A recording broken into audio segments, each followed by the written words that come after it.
Hello friends, welcome back to your YouTube channel Vivek Kumar channel. Friends, स्वागत है आपके अपने यूट्यूब चैनल में विवेक कुमार चैनल में। फ्रेंड्स, जैसा कि आप जानते हो कि आपकी बोर्ड की परीक्षाएं मतलब क्लास 10th की बोर्ड की परीक्षाएं जो हैं वो कैंसिल हो चुकी हैं और सीबीएसई ने कहा है कि हम ऑब्जेक्टिव क्राइटेरिया के हिसाब से जो है एग्ज़ाम बनाएंगे, आपका मार्क शीट बनाएंगे। तो कुछ बच्चे सिक्योर, कुछ बच्चे सोच रहे हैं कि भाई हमारे मार्क्स तो इतने आ जाएंगे और हमें जो साइट चाहिए, जो स्ट्रीम चाहिए वो हमें मिल जाएगी। जैसे कि कुछ बच्चों का इतना मतलब इंटरनल असेसमेंट जोड़ जाड़ के इतने नंबर आ रहे हैं कि वो कह रहे हैं कि जी हमें आर्ट्स मिल जाएगा, कुछ बच्चे कह रहे हैं जी हमें कॉमर्स मिल जाएगा, कुछ बच्चे कह रहे हैं जी हमें साइंस मिल जाएगा। तो मैं उन सब बच्चों को कह रहा हूँ कि आप अभी से अपनी पढ़ाई को शुरू कर दीजिए, ठीक है। मान लीजिए कुछ बच्चे आर्ट्स ले रहे तो आर्ट्स की पढ़ाई शुरू कर दे। अभी से जो सब्जेक्ट्स हैं, सिलेबस है, सीबीएसई ने तो सबके सिलेबस इशू कर दिए सेशन 2021 से 22 के सिलेबस तो सीबीएसई की वेबसाइट पर ऑलरेडी आ चुका है। सिलेबस पे भी मैं डिस्कशन करने वाला हूँ कि क्या सिलेबस में कौन कौन सा जो टॉपिक है बहुत इंपॉर्टेंट होगा, ठीक है, वगैरह वगैरह। तो some basic concept of chemistry आज का हमारा टॉपिक रहेगा, जो कि साइंस स्ट्रीम के स्टूडेंट के लिए बहुत हेल्पफुल रहेगा जो पीसीएम कर रहे हैं। पीसीएम यानी फिजिक्स केमिस्ट्री मैथ। तो जो केमिस्ट्री का चैप्टर नंबर 1 है वही है some basic concept of chemistry. Some basic concept of chemistry कहीं ना कहीं आप ये समझ सकते हो कि 9th पर बेस है, ठीक है। 9th में जो भी कुछ आपने पढ़ा है उसकी थोड़ी गहराई में जाकर आपको 11th में पढ़ना पड़ेगा, और जो आपने 10th में पढ़ा है उसकी थोड़ी गहराई में जाकर आपको 12th में पढ़ना पड़ेगा, लेकिन आपको अब गहराई में जाना होगा, ठीक है। हम वो टॉपिक ज़्यादा अच्छे से पढ़ेंगे जिस टॉपिक का वेटेज होगा एग्जाम में, जिस टॉपिक से इंपॉर्टेंट क्वेश्चन आएगा। हम उस टॉपिक को इतना इम्पोर्टेंस नहीं देंगे जिस टॉपिक से आने वाला ही नहीं है कुछ, ठीक है। तो जिस टॉपिक से ज़्यादा आएगा हम उस टॉपिक को बहुत अच्छे से पढ़ेंगे, ठीक है। तो सबसे पहले स्टार्ट करते हैं। एक स्टेटमेंट दी हुई है, बच्चे सोच रहे हैं कि ये स्टेटमेंट आखिर है किस चीज़ की। तो ये स्टेटमेंट है रोनाल्ड हॉफमैन की। ये आप मान सकते हैं केमिस्ट होंगे, एक अच्छे केमिस्ट्री में एक बहुत अच्छे साइंटिस्ट हो सकते हैं, तभी उनकी स्टेटमेंट आई है। तो मैं आपको ये बताना चाहता हूँ कि स्टेटमेंट क्या है। कि statement chemistry is the science of molecules and their transformation. जो केमिस्ट्री है वो मॉलिक्यूल्स और ट्रांसफॉर्मेशंस का साइंस है। जो केमिस्ट्री है वो क्या है, मॉलिक्यूल्स और ट्रांसफॉर्मेशन का साइंस है। कहने का मतलब क्या, मॉलिक्यूल्स क्या होता है। मॉलिक्यूल्स आपको पता है एटम से मिलकर मॉलिक्यूल्स बनता है, ठीक है। एटम्स जो होते हैं वो क्या बनाते हैं, मॉलिक्यूल्स, ठीक है। एटम क्या बनाता है, मॉलिक्यूल। मॉलिक्यूल्स लिखा है यानी कि बहुत सारे मॉलिक्यूल्स की बात की तो बहुत सारे एटम्स भी होंगे, तभी तो मॉलिक्यूल्स बनता है। ट्रांसफॉर्मेशन का मतलब होता है रूपांतरण, यानी कि ए से कन्वर्ट होके बी में, है ना, यही तो हुआ रूपांतरण। तो केमिस्ट्री क्या है, मॉलिक्यूल्स और ट्रांसफॉर्मेशन का साइंस। मैं आपको बता देता हूँ कि वैसे तो इसका इतना वेटेज नहीं है एग्जाम में, लेकिन रोनाल्ड हॉफमैन का स्टेटमेंट आ सकता है। और कभी कभी जैसे कि अब आपकी परीक्षा में या आपके एग्जाम्स में क्वेश्चन आ जाता है कि दे देता है आपको एक स्टेटमेंट देता है, फिर उसका एक रीजन देता है, फिर कहता है कि ए सही है, आर गलत है, आर सही है, ए गलत है, आर सही है, ए भी सही है, आर भी गलत है और ए भी गलत है। तो आपको टिक करना होता, तो हो सकता है वो यहीं से आ जाए, ठीक है। और दूसरा स्टेटमेंट क्या है इनका, it is the science not such of the 100 elements but of the infinite variety of the molecules that may be built from them. जो साइंस है वो 100 एलिमेंट्स का विज्ञान नहीं, मतलब जो साइंस जो केमिस्ट्री है वो सिर्फ 100 एलिमेंट्स का ही साइंस नहीं है, बल्कि जो नए मॉलिक्यूल्स हैं, जो नए मॉलिक्यूल्स हैं उसका भी ये साइंस है। जो नए इतने प्रकार के असंख्यक प्रकार के जो मॉलिक्यूल्स हैं उनका ये साइंस है, ठीक है। उसके बाद नीचे आते हैं। ये आपके लिए इतना इंपॉर्टेंट नहीं है, ये तो बस समझने के लिए, क्योंकि आप तो अब 11th में आ चुके हो, तो मुझे नहीं लगता कि ये आपको पढ़ने की ज़रूरत है। ये सब 8th 9th और हाईएस्ट 10th तक ठीक लगता है, इसके बाद 11th में तो इतना आपको खिचड़ी पकाने की ज़रूरत है ही नहीं। तब भी अगर आपको ज़्यादा इंपॉर्टेंट लगता है तो आप इसे स्वयं पढ़ लीजिए। डेवलपमेंट ऑफ केमिस्ट्री, यानी कि केमिस्ट्री कैसे डेवलप हुई। केमिस्ट्री कहाँ से शुरू हुई और आज तक की जो इसकी जर्नी है उसे बहुत शॉर्ट लैंग्वेज में जो है यहाँ पर शो किया गया, बहुत शॉर्ट लैंग्वेज में जो है इसे शो करने की कोशिश की गई है। ठीक है, ठीक है। जैसे कि इसमें एक पारस पत्थर की बात की गई है और एक अमृत की बात की गई है। ठीक है, मैं आपको ये बताना चाहता हूँ कि सिलेबस में तो डेवलपमेंट ऑफ केमिस्ट्री दिया ही नहीं है, उसमें तो 1.1 इम्पोर्टेंस ऑफ केमिस्ट्री से शुरू किया गया है। तो मुझे नहीं लगता कि इससे पेपर में क्वेश्चन उठेगा। अगर उठ भी जाता है तो हम चैप्टर के लास्ट में या जो सैम्पल पेपर आएंगे अगर उसमें इससे क्वेश्चन आता है तब हम इसका जो डेवलपमेंट ऑफ केमिस्ट्री है पढ़ेंगे, बाय द वे हम इसे नहीं पढ़ेंगे। और इसमें बहुत ज़्यादा ज्ञान की बातें हैं, बहुत ज़्यादा नॉलेजफुल है ये, तो हम इसे बाद में पढ़ेंगे। ठीक है, लेकिन अभी हमारा जो रहेगा वो रहेगा कि हम जो इम्पोर्टेंट टॉपिक्स हैं उन पे ज़्यादा फोकस करें, जो आपके लिए मार्किंग टॉपिक है, जिसका वेटेज इतना ज़्यादा है जिसका कोई जवाब नहीं। हालांकि नॉलेज भी बहुत इंपॉर्टेंट है, नॉलेज के लिए हम उसे पढ़ेंगे ही पढ़ेंगे, उसकी कोई आप दिक्कत ना समझिए। इम्पोर्टेंस ऑफ केमिस्ट्री, केमिस्ट्री का जो इम्पोर्टेंस है वो आपको बताना है।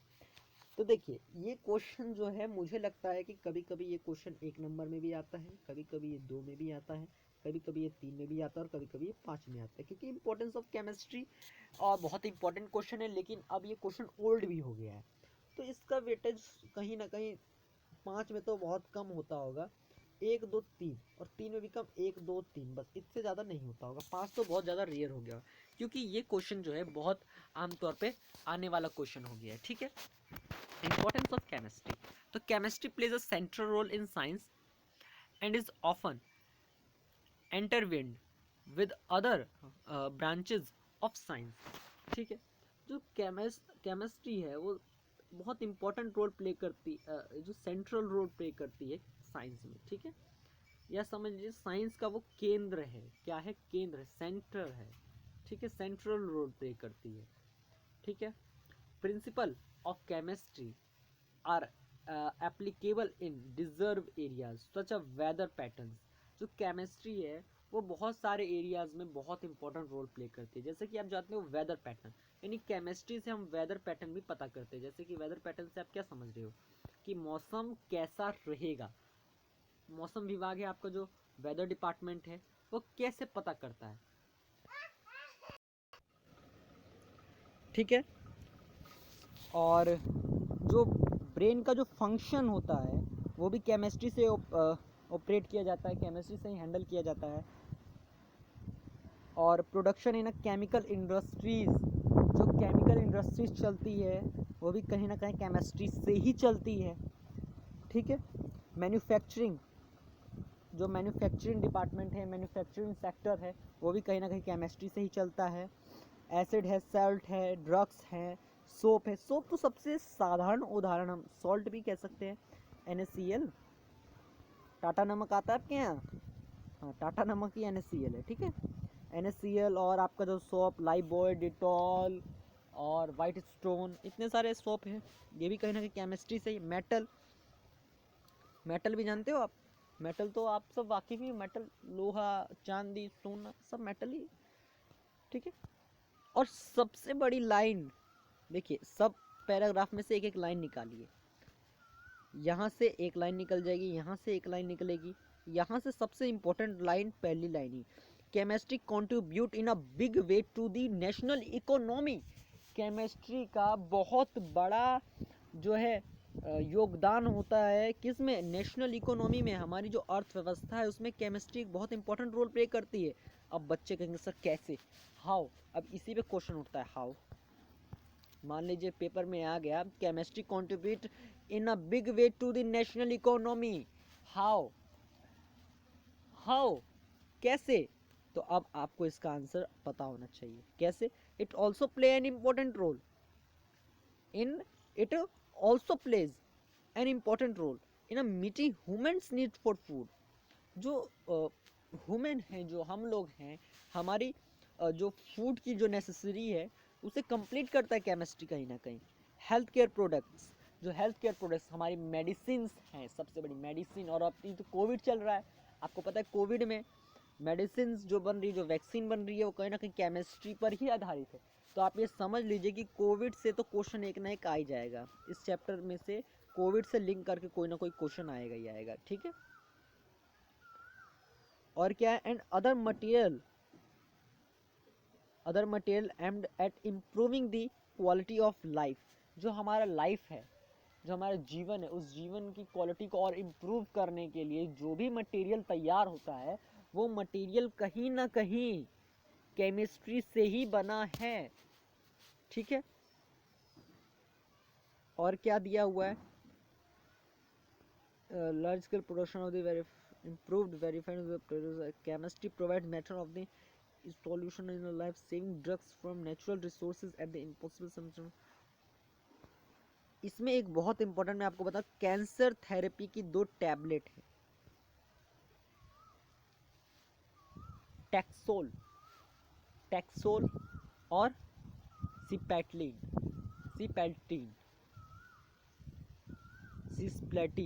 सिस्प्लेटिन और टैक्सोल। ये एग्जाम में आता है, ये एग्जाम में 1 नंबर या 2 नंबर में आता है कि कैंसर थेरेपी, कैंसर की कोई जो 2 ड्रग्स हैं उनके नाम लिखिए, 2 या 1 ड्रग्स का नाम लिखिए, काफ़ी है, ठीक है। और वहीं पर दूसरी ड्रग्स का नाम दिया है AZT। इसका इस्तेमाल होता है एड्स में, एड्स के पेशेंट्स के लिए, ठीक है। इसकी फुल फॉर्म आपको ये लिखी, ठीक है। तो ये यहाँ से ही आपका मैं 2 नंबर का क्वेश्चन कवर करके जा रहा हूँ। 1 नंबर का यहाँ आएगा, 1 नंबर का यहाँ आएगा, 2 नंबर का क्वेश्चन तो यहीं से आपका कवर हो जाता है, ठीक है। Chemistry contribute to a large extent in a development and growth of a nation. आप इसे समझ रहे होंगे, केमिस्ट्री जो है बहुत बड़ा योगदान होता है, केमिस्ट्री का एक बहुत बड़ा नेशन यानी राष्ट्र के विकास और राष्ट्र की उन्नति में केमिस्ट्री का बहुत बड़ा योगदान है। With a better understanding of chemical principle it has now become possible to design and synthetic new material having specific magnetic, electric and optical properties. अगर आप केमिस्ट्री को बहुत अच्छे से, उसके प्रिंसिपल्स को बहुत अच्छे से अगर आप स्टडी करते हो, समझते हो, तो आप नई चीज़ों का इन्वेंट करोगे, आप नई चीज़ें डिज़ाइन करोगे, जिससे आप सभी प्रॉपर्टीज़ को अच्छे से पढ़ोगे, आप नई चीज़ों को इन्वेंट करोगे, आप नई चीज़, जिससे कहीं ना कहीं हमारे जो देश है उसका वो डेवलप होगा, उससे कहीं ना कहीं देश को बहुत ज़्यादा, नेशन को कहीं ना कहीं बहुत ज़्यादा प्रॉफिट होगा। अगर आप केमिस्ट्री को बहुत अच्छे से समझ जाते हो तो आपको बहुत ज़्यादा, आपको ही नहीं, आपके देश को, आपके नेशन को इतना ज़्यादा, आपकी सोसाइटी को, सबसे बड़ी बात है आपकी सोसाइटी को इतना ज़्यादा प्रॉफिट होगा जो आप सोच नहीं सकते। This had lead to a production of the super conducting, ठीक है।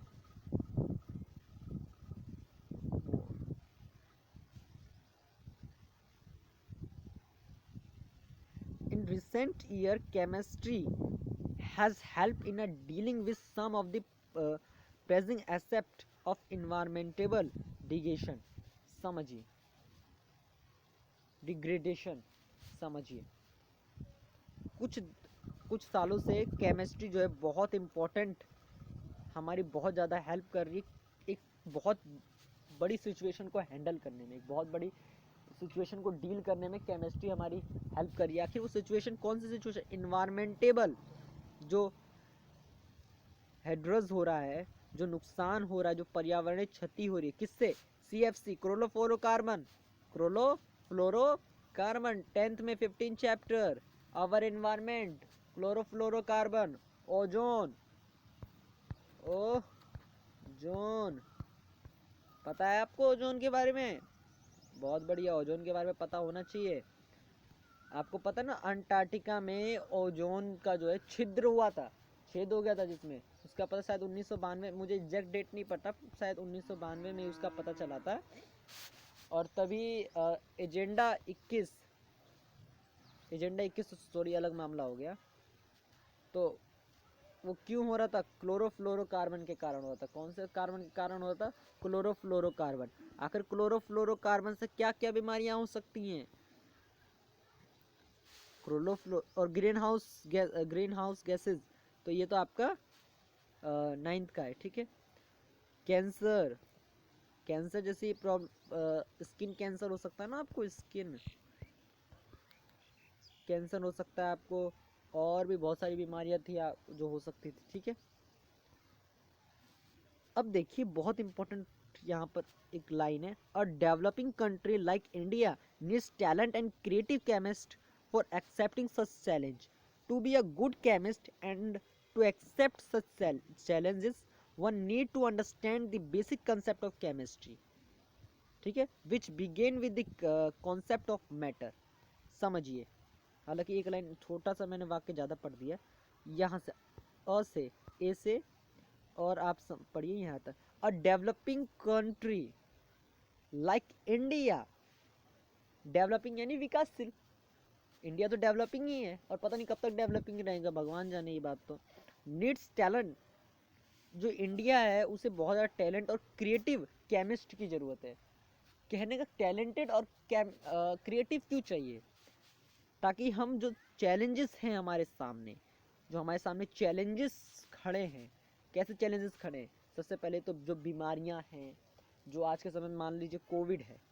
खैर कोविड तो एक ऐसी बीमारी है जिस पर डेवलप, जो देश कहते हैं हम डेवलप हैं, इटली जो कहता है हमारा हेल्थ सिस्टम बहुत ज़्यादा मजबूत है, वो उसका हेल्थ सिस्टम भी कोलैप्स कर गया। इंडिया तो बहुत दूर की बात है, अमेरिका जैसे देशों की हालत ख़राब हो गई है। तो कोविड से हम कैसे लड़ सकते हैं, केमिस्ट्री ही एक साधन है कोविड से लड़ने का, ठीक है, केमिस्ट्री, ठीक है, केमिस्ट्री से ही हम कोविड एक चैलेंज है, उसे उसे हराने के लिए हमें केमिस्ट्री का ज्ञान होना जरूरी है, और केमिस्ट्री के भी ज्ञान में हमें बेसिक कंसेप्ट पता होना चाहिए। बेसिक कंसेप्ट अगर हमें पता होंगे तभी हम जो है कोविड से जीत पाएंगे, ठीक है। तो ये बहुत इंपॉर्टेंट ट्रायल है कि आखिर बेसिक कॉन्सेप्ट क्यों जानने इंपॉर्टेंट है, आखिर बेसिक कॉन्सेप्ट जानने का क्या महत्व है, ठीक है, what is the important to know basic concept, ठीक है। अब हम जानने वाले nature of matter, nature of matter you already, देखिए अब यहाँ पर दिखेगा जल्दी, failure familiar with the term matter from your is earlier classes। आप पिछली कक्षाओं में, बहुत पिछली कक्षा में, 9th में ही आप पढ़ चुके हो, 9th में ही आप पढ़ चुके हो ना, पदार्थ वाले चैप्टर में, मैटर वाले चैप्टर में, पदार्थ, सॉरी हिंदी में निकल जाता है क्योंकि मैं हिंदी की बहुत क्लासेस लेता हूँ इस वजह से। Anything which has mass and occupies space, occupied space, वैसे ऑक्यूपाइड ज़्यादा यूज होता है, पर यहाँ पर ऑक्यूपीज लिखा है, ऑक्यूपाइज स्पेस, यानी कि मैटर क्या है, जिसका खुद का कोई मास हो और वो स्पेस को ऑक्यूपाइड करता हो, यानी स्पेस घेरता हो। आपके आसपास जो भी कुछ है सब मैटर है, ये समझिए, सब मैटर ही है, सब मैटर ही है।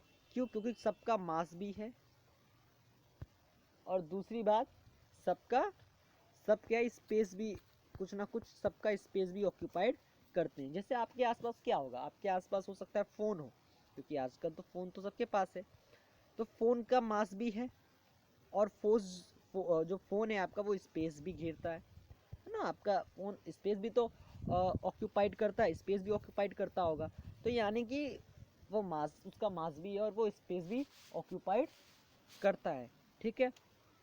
तो क्या है matter, matter everything around us, आपके चारों, जैसे कि मैंने आपको बताया कि आपके चारों, for example book, pen, pencil, water, air, all living beings etc are composed of matter, you know that they have mass and they occupy space। Let us recall the, ठीक है।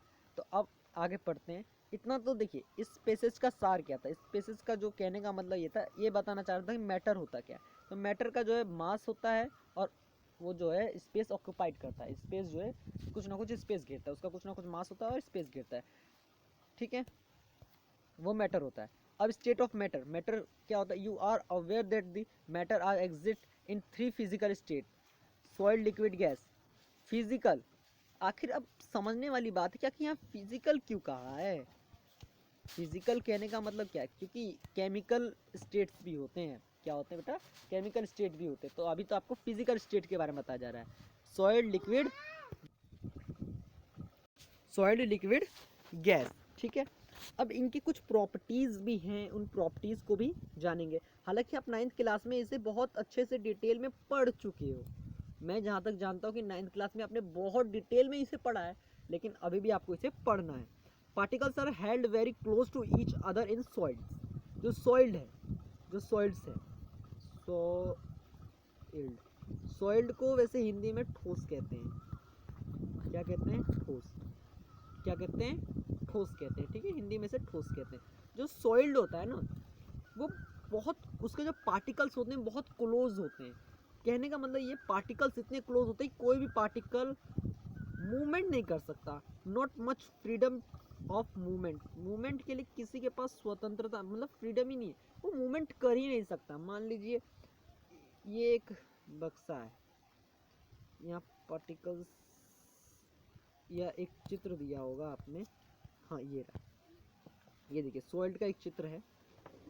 अब देखिए, क्या आपको लगता है कि कोई पार्टिकल्स टच से मस हो सकता है इसमें? इसमें सारे पार्टिकल्स देखिए एक एकदम जॉइंट है, इसमें स्पेस ही नहीं है, स्पेस है ही नहीं मूवमेंट के लिए, मूवमेंट के लिए इसमें कोई स्पेस है ही नहीं। तो क्या पता चलता है, सॉइल्ड जो है उसका जो है एक पार्टिकल्स एकदम क्लोज होता है। अब दूसरी ओर चलते हैं लिक्विड पर। लिक्विड के क्या होते हैं पार्टिकल्स, लिक्विड के पार्टिकल्स पे आ जाइए आप लोग। लिक्विड के पार्टिकल्स जो होते हैं वो क्लोज तो होते हैं, क्लोज तो होते हैं, लेकिन वो मूवमेंट कर सकते हैं। क्या कर सकते, ठीक है। जो लिक्विड है वो जो है उसके पार्टिकल्स क्लोज तो होते हैं, पार्टिकल्स क्या है, क्लोज हैं, बट जो उसके पार्टिकल्स हैं वो मूव कर सकते हैं, उसके पार्टिकल्स को मूवमेंट करने की फ्रीडम है। आप जैसा कि देख ही रहे हो पार्टिकल्स उसके मूव कर रहे हैं ना, ये देखिए उसके पार्टिकल्स के बीच में स्पेस है, ठीक है, वो मूव कर सकते हैं। अब आता है गैस पर। गैस के पार्टिकल्स की तो बात ही अलग है। जरा गैस के बारे में आपको पढ़ना है, उसके तो पार्टिकल्स की बात ही अलग है। जरा पढ़िए गैसेस के पार्टिकल्स के बारे में। The particles are far apart compared to those present in solid or liquid states and their movement is easily and fast. इसके पार्टिकल्स एक पार्टिकल्स से दूसरे पार्टिकल्स बहुत दूर होते हैं। क्या होते हैं, दूर होते हैं, और ये बहुत ईजिली और फास्ट जो है फ्लो करते हैं या मूवमेंट करते हैं। देखिए कितनी ज़्यादा दूरी है, बहुत ज़्यादा दूर है ना, फार है ना, बहुत ज़्यादा, फार मतलब दूर होता है, ठीक है। देखिए इसका एक पार्टिकल्स और दूसरे पार्टिकल्स के बीच में कितनी ज़्यादा दूरी है, ठीक है। तो ये क्या होते हैं, फार होते हैं और ईजिली मूवमेंट करते हैं, ईजिली एंड फास्ट मूवमेंट, ठीक है, ईजिली एंड फास्ट मूवमेंट, ठीक है। इतना समझ गए होंगे उम्मीद है आप लोग। अब इन पर 3 लाइन दी हुई हैं। Solid have defined volume and defined shape. Solid का क्या होता है, डिफाइंड यानी निश्चित वॉल्यूम होता है, volume and defined shape. Soiled का जो है एकदम फिक्स, एक तरह से मान लीजिए सॉइल्ड का ये शेप है, तो सॉइल्ड का यही शेप है, ये फिक्स शेप है, और फिर फिक्स इसका वॉल्यूम भी है, इसका शेप भी फिक्स है और वॉल्यूम भी इसका एकदम फिक्स है, ठीक है। अब ना तो इसका वॉल्यूम इतना हो जाएगा, इतना ही रहेगा इसका वॉल्यूम, बस जब तक ये सॉइल्ड में है इसका वॉल्यूम इतना ही रहेगा, और इसका जो है शेप ऐसा ही रहेगा, फिक्स होता है उसका शेप, ये नहीं कि ऐसे बह रहा है कुछ हो रहा है। अब जो लिक्विड है उसका वॉल्यूम तो फिक्स होता है बट उसकी शेप फिक्स नहीं होती। जैसे लिक्विड का एक वाटर उदाहरण बहुत ईजी दिया जाता है बच्चों को समझाने के लिए। अब मान लीजिए उसका वॉल्यूम, वॉल्यूम को हिंदी में आयतन कहते हैं। क्या कहते हैं, आयतन। तो वॉल्यूम तो उसका फिक्स ही है। मान लीजिए दो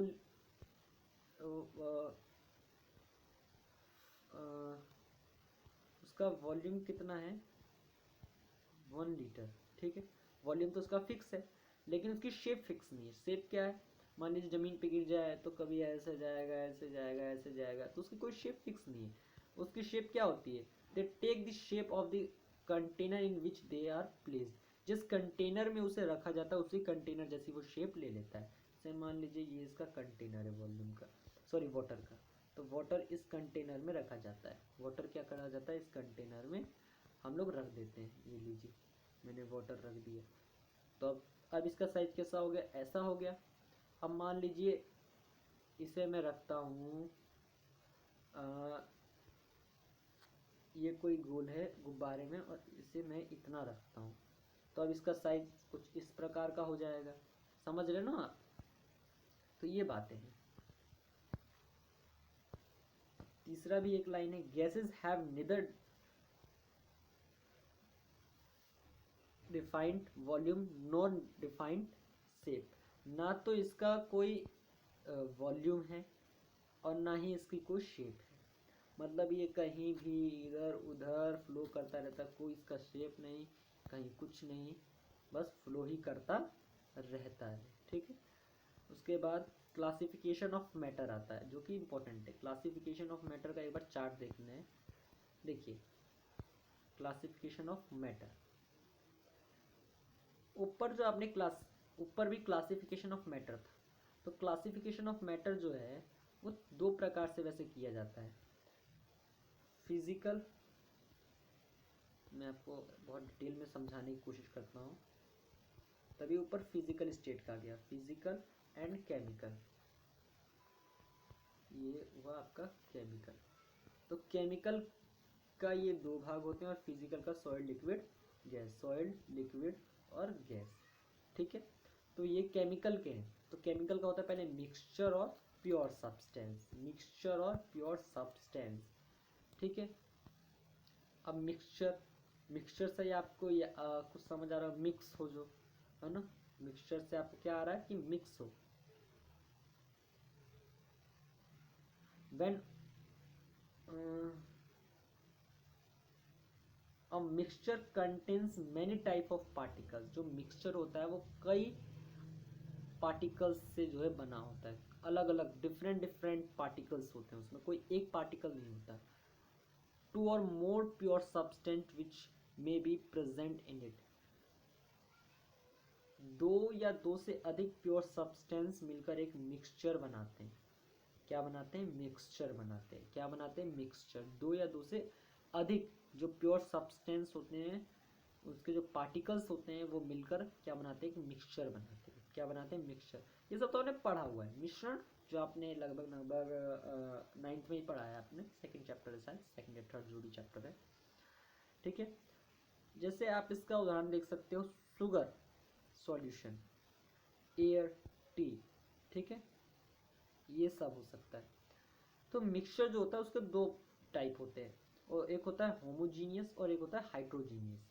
ठीक है। हाइड्रोजीनियस क्या होता है? हाइड्रोजीनियस यूनिफॉर्म डिस्ट्रीब्यूट, यानी कि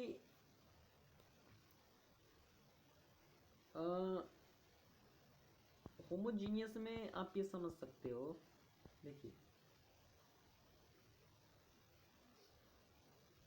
जैसे जिस जिस मिक्सचर में एक बार मिक्सचर बन जाने के बाद उसे जो है अलग नहीं किया जा सकता, अलग नहीं किया। जैसे कि मान लीजिए अब शुगर है, sugar plus water, sugar solution बन जाएगा। क्या आप शुगर को अलग कर सकते हो उसमें से?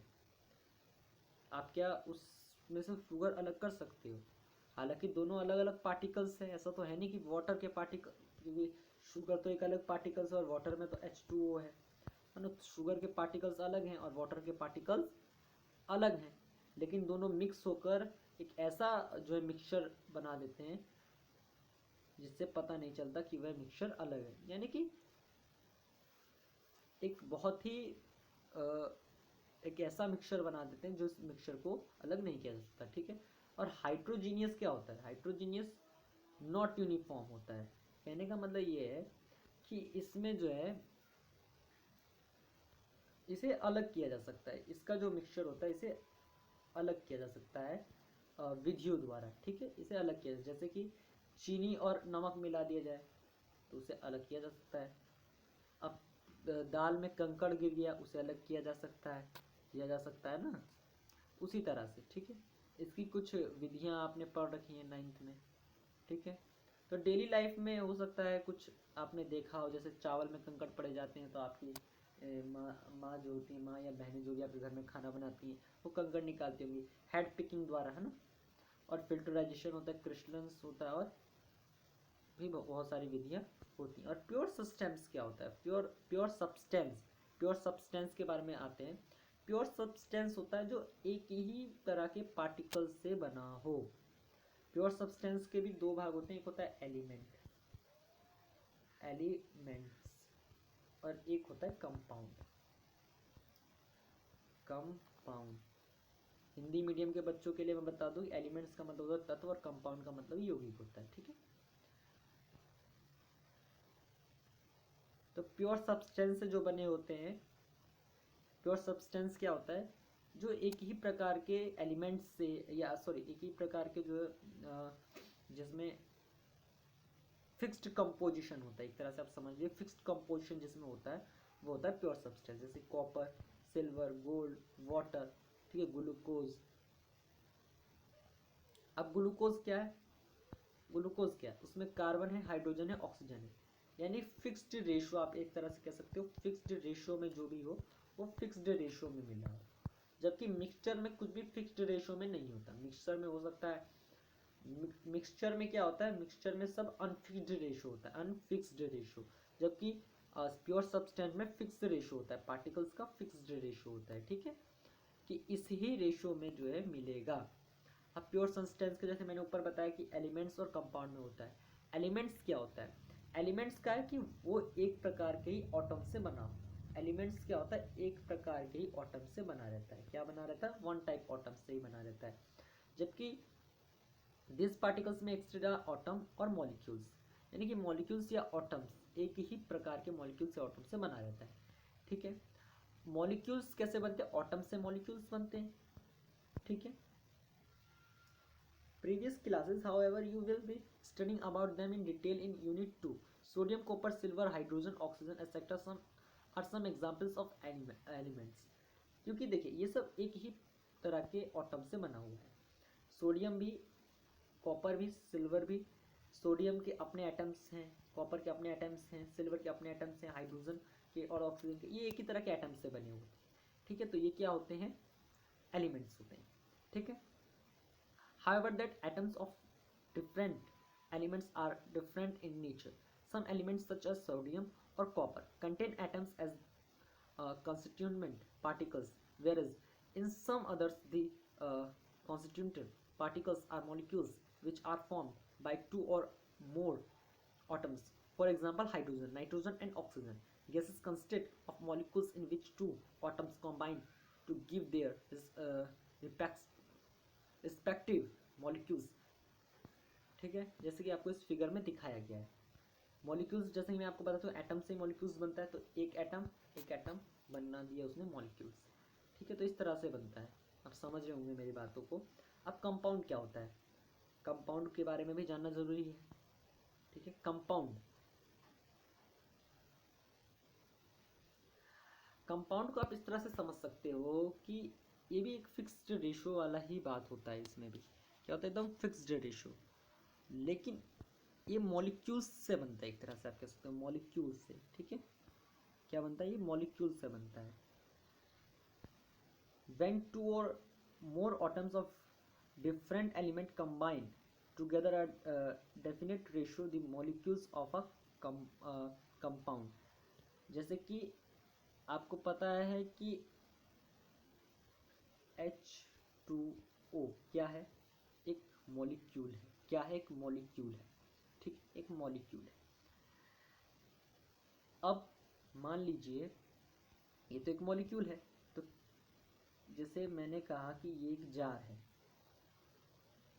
अब ये जार मैंने कहा, तो क्या इस जार में मैंने कहा पानी है, तो क्या सिर्फ इसमें एक ही मॉलिक्यूल होगा? मतलब एक ही मॉलिक्यूल होगा? इसमें मॉलिक्यूल्स है, यानी H2O का यहाँ है, H2O यहाँ है, H2O यहाँ भी है, H2O यहाँ पर भी है, यानी कि मॉलिक्यूल्स से जो कंपाउंड बनता है। लेकिन आप ये देखिए कि मॉलिक्यूल्स अब बच्चे कहेंगे सर इसमें तो एक से ज़्यादा है, इसमें तो हाइड्रोजन और ऑक्सीजन है, यानी ये तो मिक्सचर होना चाहिए। लेकिन ये क्या है, फिक्स्ड रेशो है। क्या है इसका, फिक्स्ड रेशो है। ठीक है, इसमें फिक्स्ड रेशो है। ठीक है, तो इस तरह से आपका कंपाउंड भी जो है क्लियर हो जाता है। Properties of matter and there measurement. ठीक है, फिजिकल प्रॉपर्टीज और केमिकल प्रॉपर्टीज के बारे में हम जानेंगे। ठीक है, फिजिकल प्रॉपर्टीज क्या होती है, सबसे पहले जानिए मैटर की फिजिकल प्रॉपर्टीज क्या हो सकती है।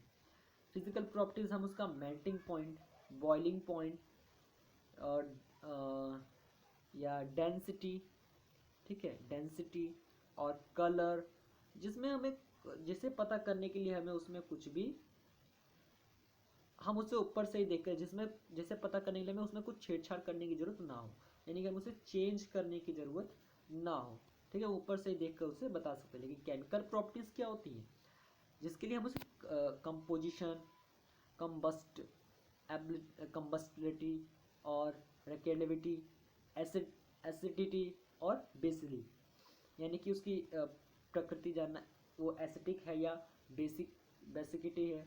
ठीक है, ये सब चीज़ें फिजिकल प्रॉपर्टीज और केमिकल प्रॉपर्टीज, ये हमारा एक टॉपिक रहेगा नेक्स्ट क्लास में। ठीक है, 1.2 तक आज हमने डिस्कस कर लिया है, जिसके क्वेश्चंस मैं बना रहा हूँ और कुछ दिनों में क्वेश्चंस भी आ जाएंगे। तो 1.2 तक आप जान चुके हो। फ्रेंड्स, अगर आप हमारे चैनल पर नए हो तो चैनल को जरूर सब्सक्राइब कर लेना, वीडियो को लाइक करना, इन वीडियो को ज़्यादा शेयर ज़रूर करना। फ्रेंड्स, हमारे चैनल पे सभी सब्जेक्टों की वीडियो अपलोड होती रहती है, हर टॉपिक पे हम वीडियो बनाते रहते हैं, तो आप हमारे चैनल पर जाकर उन वीडियोस को ज़रूर देखें। फ्रेंड्स, तो कोविड का टाइम है, आप सुरक्षित रहें, घर में रहें, मैं आपसे यही कहूँगा। और हमारे चैनल को सब्सक्राइब जरूर करें और हमारे चैनल पे वीडियोस देखते रहें। Thank you.